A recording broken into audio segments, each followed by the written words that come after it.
Apa jadinya jika obat kadaluarsa tertelan dan masuk ke dalam tubuh? Alih-alih menyembuhkan badan, obat kadaluarsa justru menjadi racun. Biasanya obat kadaluarsa terlihat masih baru dan rapi. Agar tak terjebak membeli obat kadaluarsa, ada beberapa hal yang bisa Anda kenali dan ketahui.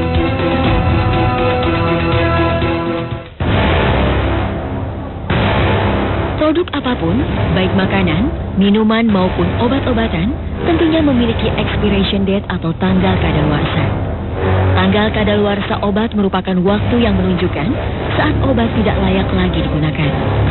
Hingga batasan waktu yang dimaksud, khasiat, mutu, keamanan obat tetap memenuhi syarat. Batas kadaluarsa suatu obat ditentukan oleh produsen. Obatan sendiri sebenarnya masa kadaluarsanya tergantung dari obat-obatan itu sendiri dan tergantung dari produksi obat itu sendiri. Biasanya obat-obat itu berlaku 2-3 tahun ya, apalagi obat-obat yang seperti antibiotik itu dia 2-3 tahun dia waktu kadaluarsanya seperti itu. Expiration date atau tanggal kadaluarsa mulai banyak bermunculan pada kemasan obat sejak tahun 1979. Setelah undang-undang yang mengharuskan pabrik obat mencantumkan tanggal kadaluarsa diberlakukan di Amerika Serikat, yang akhirnya menular ke seluruh dunia. Masa kadaluarsa obat tidaklah sama, tergantung jenis dan kandungannya. Namun lazimnya, obat-obatan memiliki masa kadaluarsa mulai dari 1 tahun hingga maksimal 5 tahun. Semua obat harus memiliki masa kadaluarsa, harus. Karena itu adalah kriteria yang dipersyaratkan oleh Badan POM ketika memberikan izin edar. Batasnya kadaluarsa itu berbeda-beda, setiap obat tidak sama. Ada yang setahun, ada yang 2 tahun, ada yang 3 tahun, sampai maksimum itu 5 tahun. Lantas apa jadinya jika kita mengkonsumsi obat-obatan yang sudah lewat tanggal kadaluarsanya? Obat kadaluarsa nggak ada gunanya dikonsumsi di dalam tubuh. Tidak ada gunanya dan bahkan malah menimbulkan reaksi alergi, meracuni, ya bahkan menghilangkan nyawa.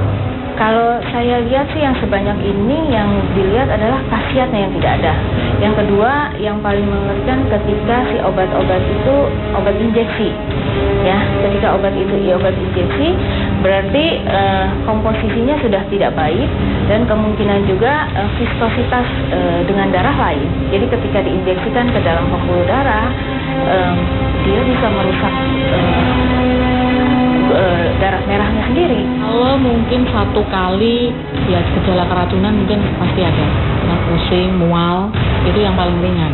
Tapi kalau lama, ya itu tadi organ yang bisa terkena, hati dan ginjal.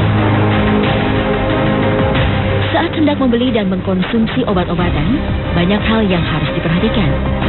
Salah satunya adalah tanggal kadaluarsa. Janganlah mengkonsumsi obat-obatan yang sudah mendekati masa kadaluarsa.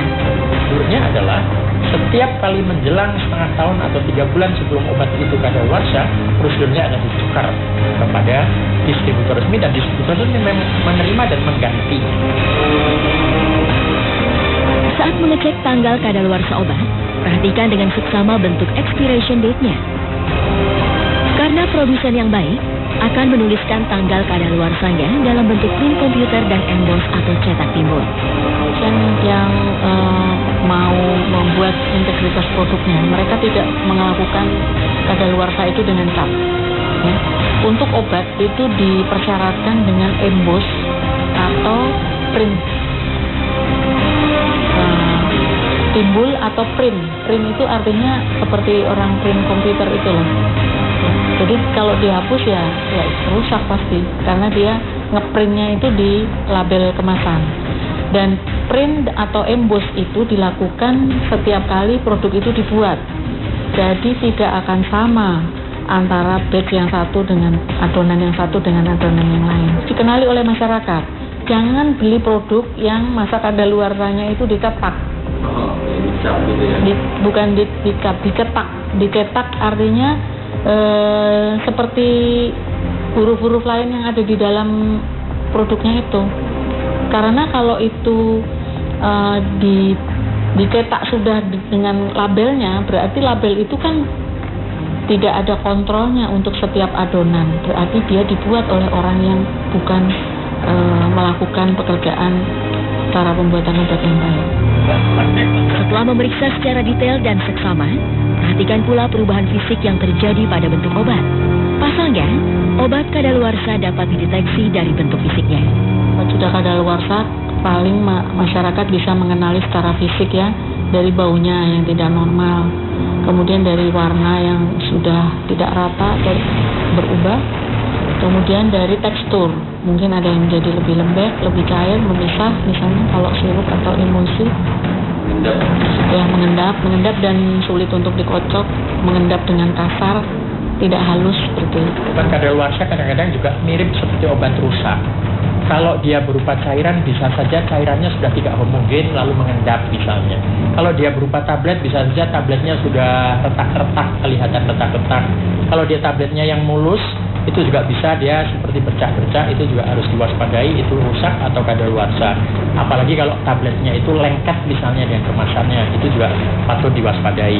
Kalau dia berupa salep, bisa saja warna, bau, warna, bau itu mungkin juga berbeda.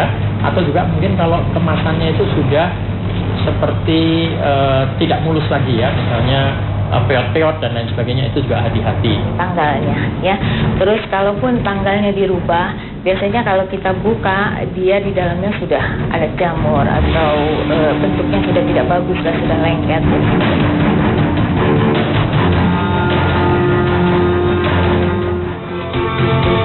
Kesehatan adalah harta berharga. Seringkali kita baru menyadarinya ketika jatuh sakit. Jagalah badan senantiasa sehat agar kita bisa melakukan banyak hal yang bermanfaat bagi diri dan keluarga. Demikian Dua Sisi, sampai jumpa.